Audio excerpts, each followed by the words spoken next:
Hello and welcome to True Guidance Tarot. I'm Adriana Teodoro-Dier. I'm a spiritual medium and intuitive reader and your personal guide to a clearer perspective. I've got a reading today for Virgo, and I've asked my guides to bring a message through the cards that's going to be deeply meaningful and helpful for you as you navigate your journey this week. So I will also be giving some advice with some advice cards at the end. This is a little different than normal, but I had a suggestion from a viewer last week. So let's make sure we get to that. All right, your reading. We start with the Six of Wands. So we've got some kind of recognition from the universe for, it's like kind of like a spark of inspiration comes through. And what I'm really excited about is that you've got the Queen of Cups here where you're like waiting for it. You're open to receiving it. And this spark of inspiration is, it feels like it's a little bit out of the ordinary. It's a little bit different than the status quo in a way that kind of sets you apart from maybe what the accepted way of doing things is. The accepted way of doing things is. And but this Queen of Cups is sitting there waiting to take it in. Now, the danger with this Cups energy is that sometimes your emotions can kind of get a little too involved. So this is a little bit of a reminder to keep those emotions really calm so that you can definitely receive the information you're supposed to be receiving. The message or the glimmer that's going to come through. And for some of you, this may happen in a dream or just kind of in one of those states where you're not quite here, one of those liminal states. So it's not a practical, like this is what it's going to do. It's not going to feel like a loud thought. It's going to be a little bit more of a misty kind of thought. Now, our next cards to me are a little tiny bit shocking. We've got the Ten of Swords, we've got the Tower, and then we've got the Eight of Pentacles next. So this message that's going to come through, I think it's going to shake your world a lot more than you think. This Ten of Swords here is talking about the end, and I feel like this may also be other people's reaction to where you're trying to go, to where you're trying to bring that idea out, or where you're trying to kind of push your project forward. I feel like it's going to be, there's some resistance that's going to happen. And so then we have this Tower, which is a little bit of a falling out. I mean, literally this is falling, where there's a separation between, are you with me or are you against me? Are you for me or not?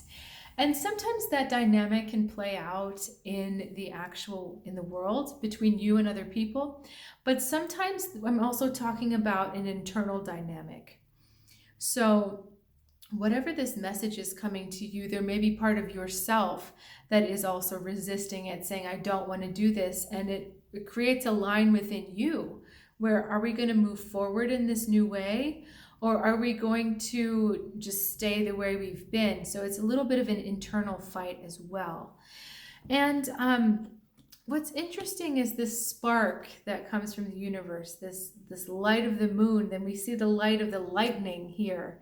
And it's really radical how this little spark changes into this big cataclysmic fire event, which really has to do with ripping things apart. This little idea that comes through is going to challenge some of those core beliefs that you have, or some of those core values, things that you thought you really had to be or really do or hold up or continue. And you're going to see that some of this is not necessary anymore.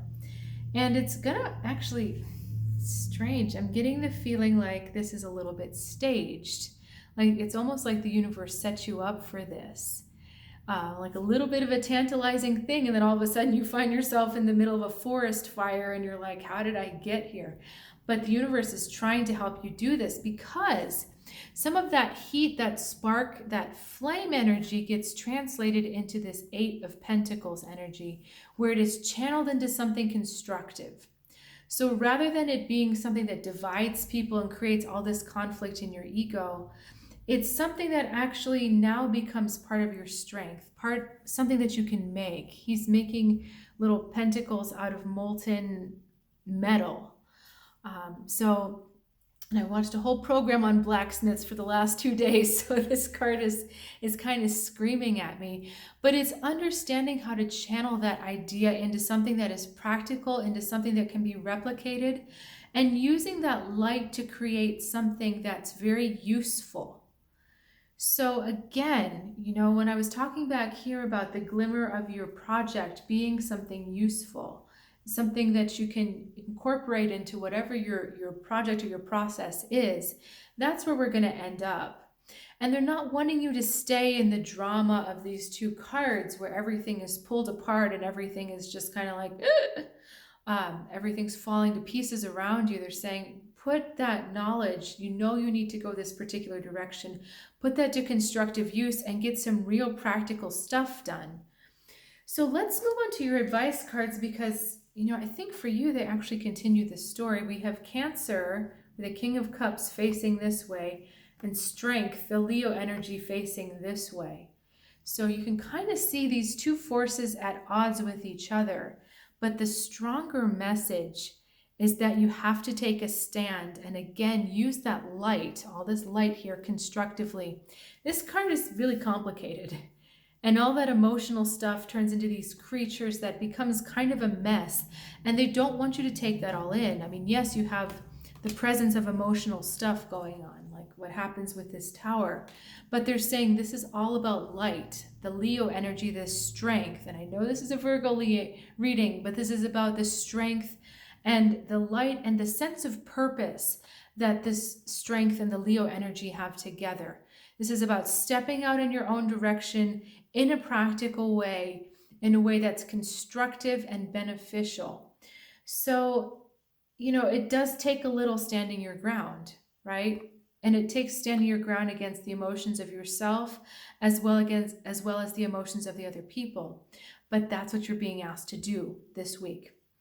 Okay, so if you've got questions about that, please reach out in the comments or just let me know how this reading touched you. I always love to hear from you.